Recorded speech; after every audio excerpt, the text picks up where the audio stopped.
people, they skip their suhoor. Some people, they have an early suhoor.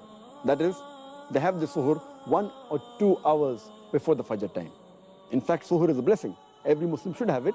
And the Prophet said, we should delay the suhoor as much as possible. We should have it till just before the Fajr time.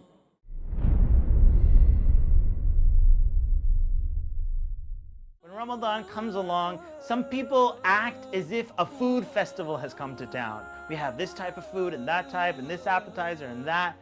And Ramadan is actually a month of fasting. That means that the month is not about eating. The month is actually about feeding the needy people, putting in the effort. The Prophet ﷺ said, whoever feeds a fasting person gets the reward of that fasting person with the same reward without taking away from that fasting person. So this Ramadan, don't focus so much on attending all these food festivals, focus on feeding the needy.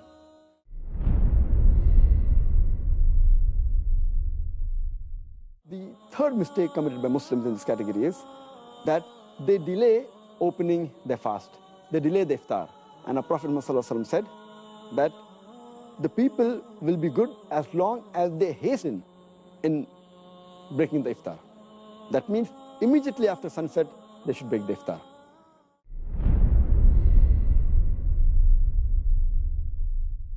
Iftar parties are actually a very, very good thing as long as some conditions are met. It's very good because, alhamdulillah, in the month of Ramadan, you feed someone and subhanAllah, you get the reward of every single person that you have fed. And so I always say, iftar parties are actually good as long as the other acts of worship, or for example, our Taraweeh prayer, or Maghrib prayer, or Isha prayer, they're not suffering because of the iftar party. Or, subhanAllah, one of the problems with iftar parties is sometimes we'll commit sins during this iftar party. This subhanAllah goes against the whole spirit of the month of Ramadan, where we're supposed to cut out all sins. Obviously, we cut out all sins in the whole year, but especially we work extra hard in the month of Ramadan. So make sure that, have the iftar party. Alhamdulillah, make the intention that you're feeding your brothers and sisters. Make the intention that you're bringing people together. Make the intention that you are encouraging one another to do goodness. And all that are great reasons to have iftar parties.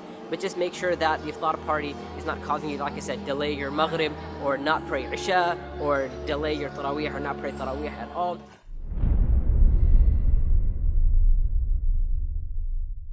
One important thing that I've been witnessing lately is that people are unable to manage their anger.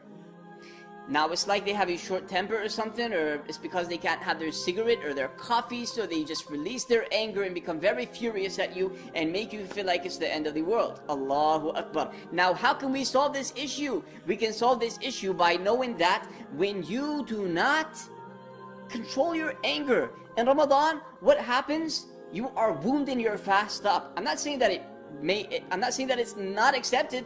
It may be accepted, but you're wounding it up. Just like when you bring a man and you start smacking him around until he has bruises all over his face and you see the blood everywhere and all that. Same thing with fasting. When you fast and you start getting angry at everybody, you are wounding your fasting up. Here in this case, we say, hold up, stop it, calm down, relax. Say, A'udhu billahi minash shaitanir rajeem.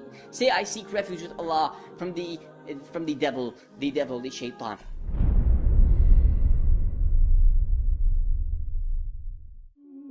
During the month of Ramadan, you will find the masjids completely packed out during Taraweeh prayers, which is amazing. But then, during the 5 daily prayers, you will notice the masjids are nowhere near as packed. Unfortunately, many people have mixed up their priorities. The fard, obligatory 5 daily prayers, have been put below the sunnah Taraweeh prayers. Although nobody can deny the importance of the Taraweeh prayers, which comes with an abundance of rewards and blessings, the 5 daily prayers will always be greater and above all the sunnah or optional prayers. So please, do not neglect your obligations this month.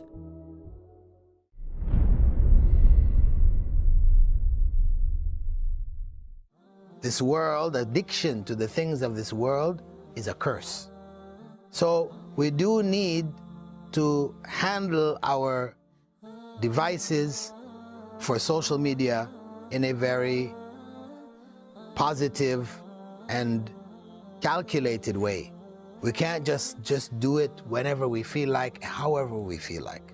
So we have the choice of either making our social media experience something which is going to be on our scale of good deeds, or something which is not going to be on our scale of good deeds.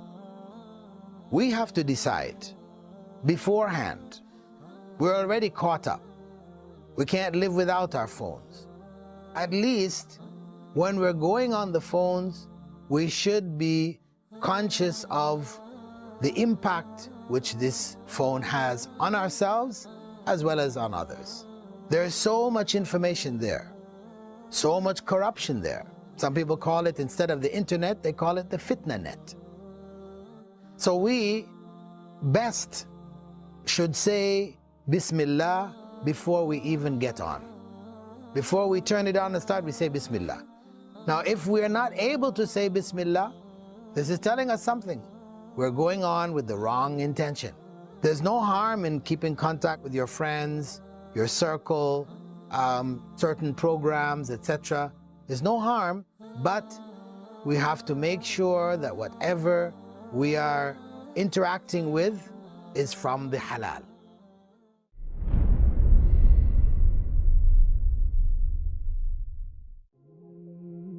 During Ramadan, many Muslims try to finish the Quran as fast as possible. Some people finish reciting it 2, 3, or even 5 times. Subhanallah, as though it's a speeding competition. It is recited without any understanding or contemplation. Although there is always benefit in reciting the verses of the Quran, there is a greater benefit in reciting with understanding, because the purpose of the Quran is to guide mankind. And how can we be guided if we don't take time to understand the verses? So make this the month you truly connect with the Quran.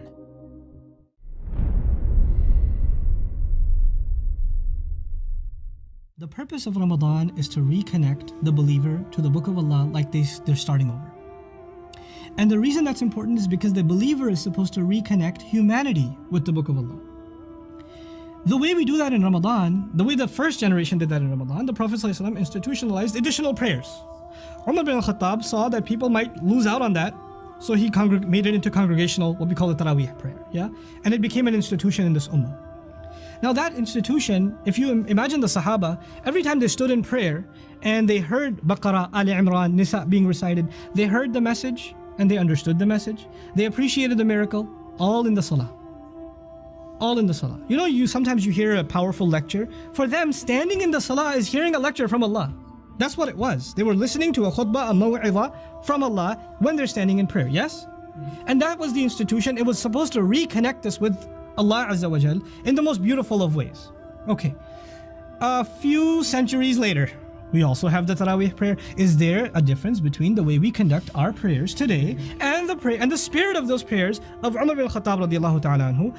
There's a fundamental difference. The vast majority of you and me that are standing behind the Imam as he's reciting the word of Allah are not hanging over every word, lost and mesmerized in reflection. Rather, we are wondering, was that the first or the second? Are we on 14 or on 15? When is the ruku' coming? If the Imam takes so much as a long breath, you're like, and then he goes on to the next one, like, oh, okay. You know, some of my friends that lead Taraweeh, they're on purpose, when they get to Ayatul Kursi, they take a pause. Allahu La ilaha illahu al-hayyul qayyum. And everybody's like, oh yeah, oh God, I thought it was Allahu Akbar. You know, what I'm trying to get at, besides a joke, is there's a tragedy in the ummah. This month was supposed to genuinely reconnect us with the guidance and the appreciation and the awe of the Quran, so it can separate right and wrong for us again. But today, our relationship with the Quran has been reduced to an artificial one, where we stand in prayer and the vast majority of us don't know what's being recited. We run after the best reciter and stand behind them and wonder why the person next to us is crying. And some people are crying because they don't understand. And that's a good thing. That's a beautiful thing by itself.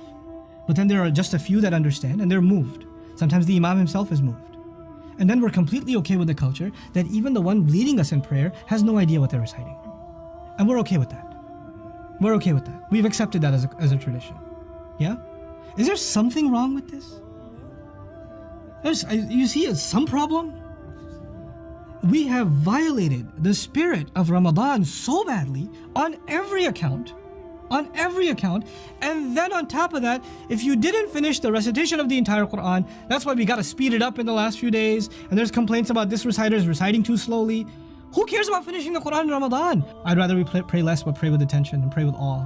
Pray with understanding. Get some guidance for it. Reflect. That's what the spirit of this prayer was supposed to be.